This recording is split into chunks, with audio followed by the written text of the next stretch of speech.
don't want to bet against them. Like, you know what I mean? Like, Influence Rage are a team that, when you look at it, like, yeah, my guess coins are up, you know, I want to bet, I want to put it on Night Horde, but at the same time, Influence Rage Origins, they have given teams a run for their money. Would you, here's a question, right? Who do we think has had a steadier run so far outside of Night Horde's last game last night? I still feel like Influence Rage has had more ups and downs. Night Horde for me has had a slightly just like steadier pace. They've looked good the whole time. Influence Rage on the other hand, at their best, they're 110%, right? But they also have some days where it's like, ooh, you guys, what's going on here? You know, like that last game there, what was going on there? Influence Rage, I think they have the ability to win this series, but they need to always be giving their 110%. And Night Horde, after seeing that game number 1, seems like maybe that loss yesterday wasn't, in fact, that they were a huge problem. Maybe it was Vendetta's just that good, you know? I think so. And Night Horde, Influence Rage needs to be ready. I've had a reality check after that last game. Night Horde still got it in my book right now. They're still a team to be, they're still some finishers a force here. to be reckoned with. Yeah. Well, because we did see them Influence Rage start picking up as a team, you know, a little bit more put together at the end of the Swiss stage, and still coming from Shark himself saying that they are a team that is challenging for even what is considered the top team in North America right now. We really want to also see Influence Rage kind of pull through that as well, and then today would be the day to do it, or else it's an elimination for them. No, well, you know, ifs, buts, and maybes. We're gonna find out right now. We don't do all of that. We only do absolutes. Broken Walls is the map of choice. Like a map that they get. Jushin let through the draft by Night Horde. They possibly should have a way to deal with it. No Harley given over. Yeah, they banned out their own Harley. They took out the Hilda to give away the Jushin, and of course they're not going to get it back. But I think here, straightforward answer is you go the maybe Eve plus a jungler, or Eve plus something, right? Or unless you want to save the Eve for later, get Phoveus. Okay, Phoveus is banned out. Herod, okay, they took Herod. Khalid, early. It's not bad. They like Close playing early, don't they? Uranus. Yeah, I mean, this is solid up front. You have ability to get to this Jushin easily. You can close a distance. Khalid gives you a great early game damage, so if Nox missteps at all, you could see something. Influence Rage on the other hand now. Do we lock in Rome here? Here's a crazy thought. What up? A mage that could go up against Drusin. Don't kill me, okay? Xavier. At that point, you just pick up the. At that point, you just get the Farza. Yeah. Farza. If you're looking for like range, like to outrange, or the Eve. So like there was a point where it was Yves, Jushin, Zetienne. It still kind of is Yves, Jushin, Zetienne, and all of them kind of. It's like the rock paper scissors, right? Yeah, it's a triangle. Jushin goes good against the Zetienne, or I would say I don't know, but Yves has enough range. The point is when up against the Jushin, you want to try to outrange. So these siege heroes like Yves and Farza do well against her. At least in terms of like map. Early game, you still might have a little bit of trouble. But with the Khalid, I think this is a good lineup for Night Horde right now. Because I feel like, you know, with Xavier, there is the mini little stuns where she can't really position herself, or because she needs to constantly be moving like Jushin. So having her to not be able to do that, that means that she can't stay on somebody for that long on her second skill, which means she can't pick, you know. So that could be like that's what I thought. Yeah, I mean, yeah, he'll do good against her in lane, but when it comes down to a team fight, when it comes down to like a 5v5, what is he supplying for the homies, you know? He doesn't bring much else to the map, like Yves' kit. She can at least hang around in lane, and then you get the RWM for big objectives, for fights, you know, it's just helpful. Can we talk about the fact that Marcel wasn't banned, and nobody picked him up at all? He's not he wasn't prioed in this? That's what I was looking at. That's what I was looking at. But also, I think Influence Rage. I don't know. Astro is not that aggressive type of roamer, from what we've seen. Right. The only aggressive roamer we've seen him play is the Kalea to a certain extent, and I think Kalea is a great pickup here if they're looking to go for it for Influence Rage Origins. Just because they already have AoE crowd control with Sora Shifting Skies, and we know Dalika Eto's a monster on it. And they got Herod, so definitely going to win the gold lane bout. I think here the option will be taken out. Yeah, Suyo, just choke out the jungle pool that's available right now. May give Shiro a little bit of a hard time. Guinevere's already taken out. Suyo's gone. Harley's off the table.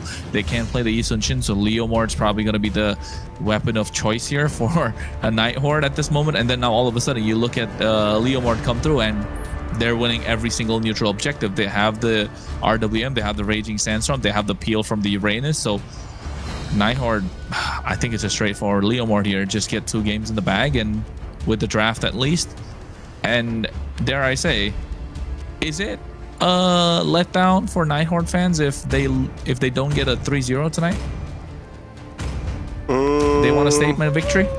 No, I don't think Night Horde has to get a 3-0. As long as they win and move ahead, it's great. It's like, we're fine, Kronos, stop it. We're traumatized from yesterday. We just want them to win. Any of these have to be statement victories to prove yourself at these points. All the teams that are here right now have earned a decent spot.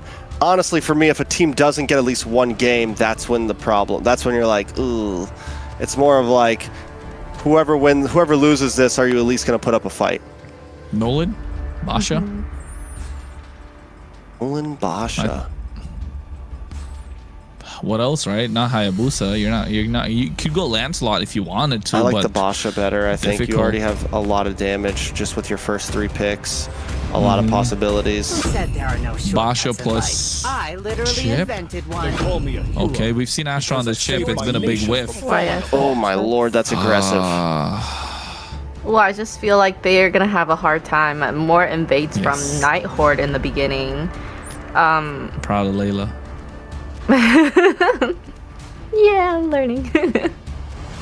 No, you're right. I don't know about the YSS pick. I'm a big fan of YSS. I'm always a Moskov too. Yeah.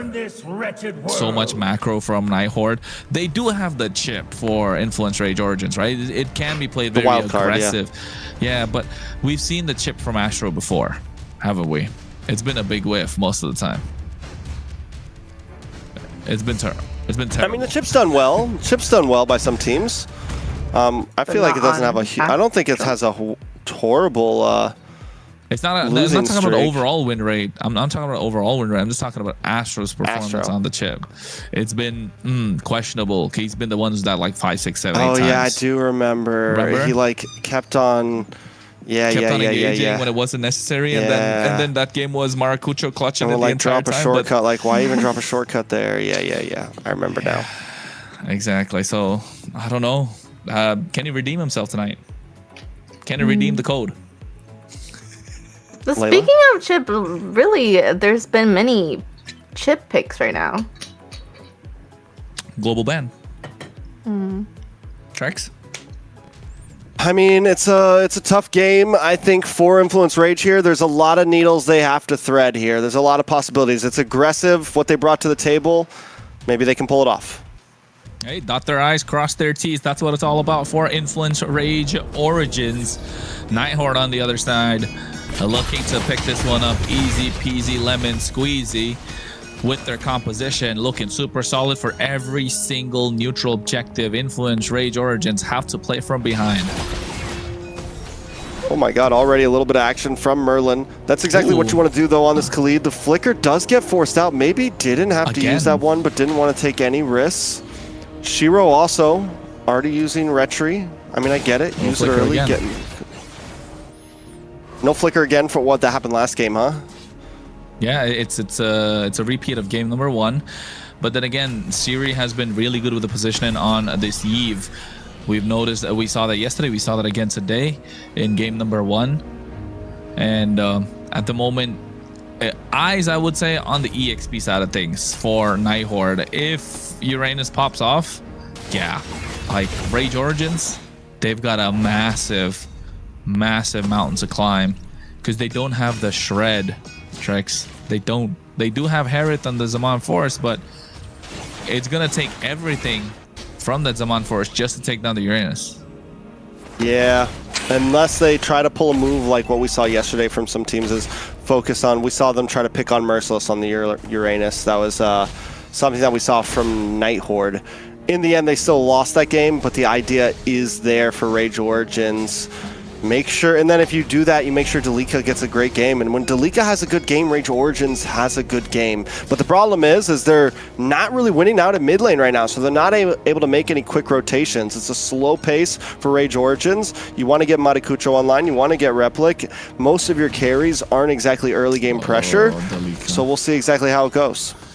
And this is what you're talking about, right? Once the Uranus pops off, it's going to be difficult. And not just the fact that it's a Uranus on their side, it's also the lane that Dalika Eto plays. And like you mentioned, he is the playmaker for the team. When he pops off, the team pops off. Uranus forced to flicker out. Look at Merlin, no flicker. RWM drops out as well at the same time. Steed comes up, and you can see they go into the Shifting Skies. And Merlin easily kiting out of harm's way. Shiro secures the turtle. Dalika Eto going to the back line, getting one kill. And that is first blood in the hands of Rage Origins, powered by Runestone. And looks like they want to go for the chase. Lantern Flare drops down. They don't have the mana to back it up, but at the same time, Maracucho providing the backup that they need, and they get 2 on the board, missing out on the turtle though. A beautiful start for Rage Origins. Night Horde maybe overcommitting just for a turtle there. They lose Merlin, they lose RR. Not the biggest losses in the book, but the fact that Rage Origins gets a kill into the hands of Maracucho and Dalika, 2 players that we love to constantly talk about, 2 players that we know can help carry a game for Rage Origins, means this is a big start for Influence Rage. And that type of pace, that slow, listen, we don't need to win lane, we just need to win objectives, is what we like to see from them. Yeah, it is. It's calculated, right? I think that's the word to use for the team. Meanwhile, on the top side, you can see Astro. I think so far he's been all right, not giving us a little bit of a surprise of what happened in those previous chip games. Aggressive. Now they found a way to control the river. Merlin burning those flickers early did cost them that position and that river control around the first neutral objective, but now they're contesting. They're contesting and taking a look at the emblems as well. Nothing crazy, nothing out of the ordinary. Again, Moskov on a... Oh no. Oh, Shifting Skies. Looking to push one back. RR, so they'll be fine. The wave's been cleared as well. And just in time before the turtle. Yeah, RR's going to go for this lane cut though. Oh, he delays Dalika there. Well done. That's not good. Especially with turtle coming up in 10 seconds. And the wave. Dalika's going to have to stay and hang out. Yeah, and look at Shiro. Finding position, but here comes Nox and Maracucho. Yeah, they come through. You can see RR is going to be target. Nox dropping down the lantern. Those disco lights. But RR is going to be able to tank that quite easily. Merlin comes into the picture. No Dalika means they're not going to be able to go for the turtle. That's why, oh no, what's Nox doing? That's a crazy position. Goes in with the backside. You can, oh no, they come in. Shortcut dropped out. What a Shifting Skies at the same time. And Shiro goes Dalika down. Looking to get Replic right now. It's a double in the process. Looking to trade one back. Meanwhile, Merlin finds Maracucho. So 3-for-2 trade. Yeah, but for just a second, Dalika almost saves that. Maracucho hangs out too long, though. Ends up going down. It could have actually ended up being a dub in the book of Rage Origins. But Maracucho just hangs out a bit too long, gets caught off by Merlin, and now Night Horde still holding a huge lead, not only in terms of kills, not only in terms of that last fight, but also now Kistler getting that tower, getting presence over the turtle pit. RR, even though he's not making big plays happening, he's still being a nuisance. He definitely is being a big nuisance. And again, it's been about Dalika Eto versus RR this entire time. Maracucho's not got the chance to pop off, right? He's not hit that Caliente point yet. He's looking for the Carolina Reaper to hit, but hey, you can see here Shiro able to secure the turtle. Again, RR catching Maracucho off guard. Replic drops his Zaman Force, but it's only for a disengage. They don't have the damage. Dalika Eto's going to be next to follow through. And now Night Horde in the face of Rage Origins, picking them apart and making it difficult for them to breathe in this game. And Night Horde finally put a kill onto the one player. It started to feel like they really need to. Dalika Eto goes down. And it was getting to a point where it might have got scary soon if things continued that way. If Dalika could have kept on snowballing there on the Sora, we know how crazy a fed Sora can be. So well done by Night Horde. They get another turtle, 2 objectives in the bag, and what started off as a very even, almost even into the favor of Rage Origins game, Night Horde now sitting with almost a 2,000 gold lead, a tower down on the top side from Rage. Night Horde finding the groove once again and looking for a fast pace. Look at the damage on a Merlin, forced to use Rage. Oh, Siri! Oh my so lord. Close, so close. So he almost dashed into it. Yeah, it's definitely so close right now for Night Horde and Rage Origins. They're playing a dangerous game. 2K gold in the hands of Night Horde. Looking to catch a little bit more room around the map. They did get the top tier 1. Bot tier 1 should follow through next with RR cutting these lanes, proxying these waves, but I think mid lane is going to be the target. All right, so where does Rage Origins go from here? We know they have to farm, right? Matakucho unable to really do that. He's 2 levels behind Shiro right now. Shortcut. And the thing about the YSS is you need the possibility to fight. Oh, no. Nox goes in with the Crimson Beacon as well. You can see Maracucho goes in. Nice use of the Mountain Shocker. Raging Sandstorm, but Maracucho walks straight into it. Oh, with the Traceless, what was going to look like an outplay, a misplay coming through a Night Horde. Looking to capitalize. They pick up another one in the process, and that's Replink, the 2 main sources of damage that you want farming up are not having a good time. And look at RR right now. Takes a face full of damage from the Shifting Skies, the Lantern Flare, every single thing, but still walks out alive with the help of a Flicker. Matakucho right now is playing like he's ahead. He's looking for big plays like he's 3-1-3 instead of 1-3-3. And he can't do it. He's got to wait. Rage Origins has to bide time. The damage is not there at all. And at the same time, Night Horde, you got 3-1-1 Siri, you got Shiro who's outputting, you got Kistler who just locked in Golden Staff. It's a lot, and Rage Origins needs to know their place on the map right now, their place in this time slot. This is not their time to strike. It's their time to lay back and just slow down Night Horde as much as possible. Yeah, slowing the pace down of the game. That's what they need to do, and we know they can do that really well. 4.3k gold lead on the side of Night Horde. Damage dealt highest on RR on this Uranus. Dalika at those next knocks, so they do have the damage profile. They're just not able to use it at the right time, and I think Maracucho being behind is, is all right. OH, Astro, Shortcut drop down. All 4 members coming through, and now you can see Kiss the target. They taken down. RWM coming in as well, but Traceless from Maracucho to get out of harm's way. Replink dropped as a force for a disengage, but Dalika to the back line as Nox is able to pick up a double. This is what they need. This is what they're looking for. But RR being a bully in their face, as he should, and Night Horde have the space that they need. Shiro just not able to use the steed at the right time. Yeah, even with Night Horde losing 2 members, all it takes is RR popping up, and Rage Origins has to back off. But it's a good play by them to back off. A lot of damage on a Nox there. Both teams will disengage. Because they got their 2 kills, they got what they came for. They're able to slow down Night Horde a bit. I think that was a slight misplay from Kistler, trying to focus down onto Astro. You know he's got the shortcut. You know at any point he can just make everyone pop up at once. And that wasn't really your team. He could have flickered to the side of that bush, gotten the quick spear off, pinned him to the tower, then ran off. But instead he wants to get a little greedy and look for a couple more basic attacks. And that ended up being the death of him. Yeah, it definitely did. And now Night Horde, they still have control. There was a 4.5k. It's dropped down to about 2.5 to 3k, 50-50 sort of in between. They still do have a lot of control. Rage Origins, they're not able to find that pocket.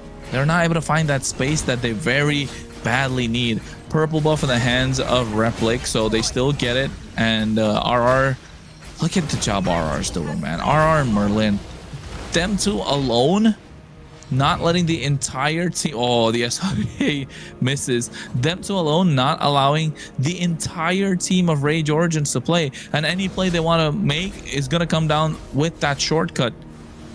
But they don't, do they have the burst?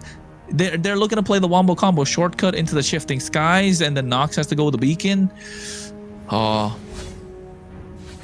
Yeah, I mean, Nox and Dalika are the only ones with a big positive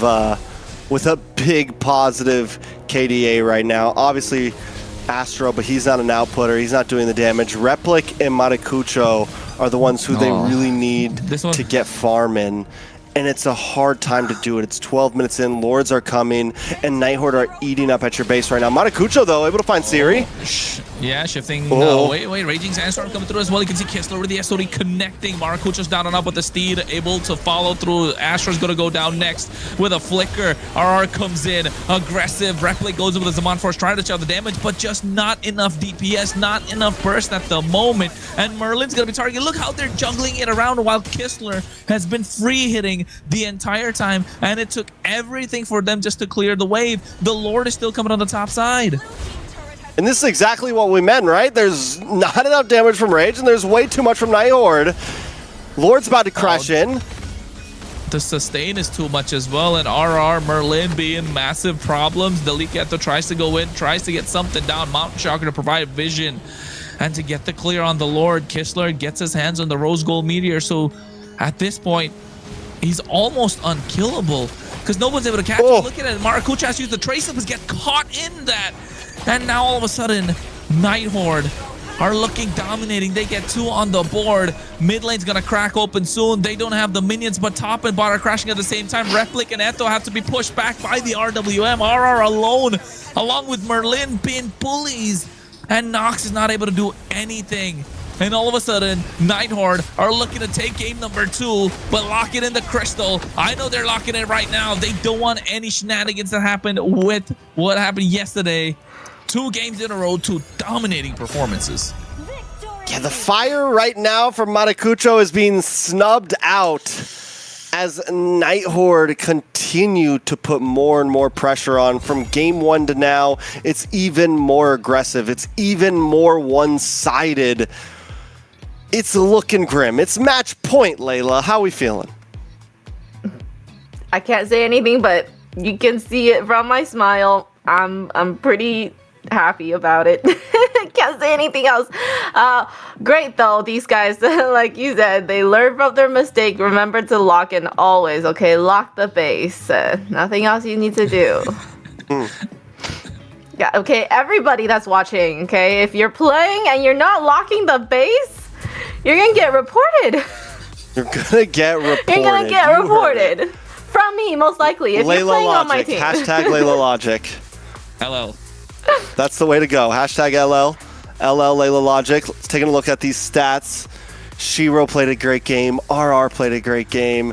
I mean, everyone in Night Horde has stepped up, and Siri is finally really looking a part of the team. Siri did get knocked off one time there.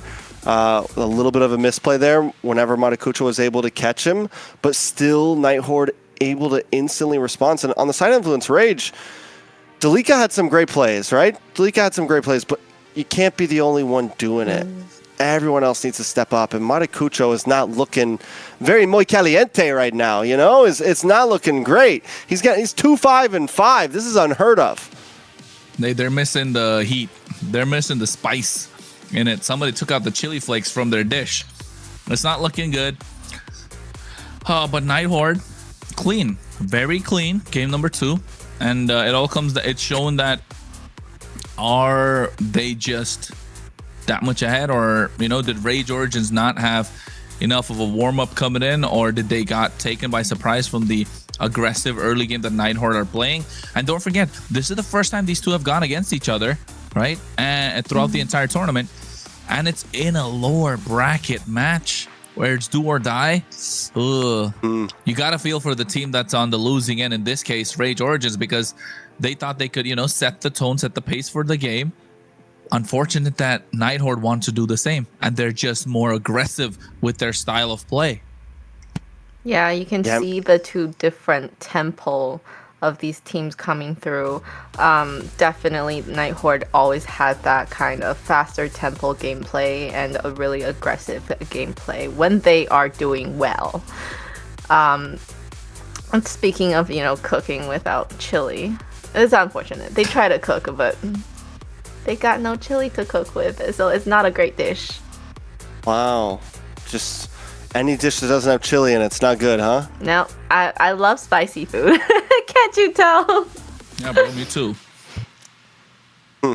Interesting. Night Horde, on the other hand, I guess has lots of chilies. They're Chilies. cooking. They're running hot right now. RR with an amazing MVP, and I couldn't take that away from RR, the unsung hero of that series right there. Yes, not outputting insane damage, but at least controlling fights so much. On so many of those early turtles, it was RR who was creating the space. In moments, remember when Night Horde takes 2 deaths, RR shows up and still sends Exactly. Influence Rage running. It just so shows how much of a threat he was on the map to Influence Rage. And you know what? I think Influence Rage do have the heat. I just feel like Night Horde are bringing a little bit more. They got that extra sauce this time. You know what I mean? And the sauce coming through from RR on this Uranus. I don't think he's got a lot of MVPs, has he? It's very few, but when he does, it's well deserved. And he's, like you mentioned, Trex, the unsung hero for the entire lineup of the Night Horde. Well, you know, like Influence Rage are bringing like the South American heat. Night Horde's bringing that Southeast Asian heat, and it's different. You know, I've tasted Raw both. chilies. And you go down to Southeast Asia, that stuff is spicy. You know, it's a different type of heat. You know, a Night Horde definitely. What I'm surprised about on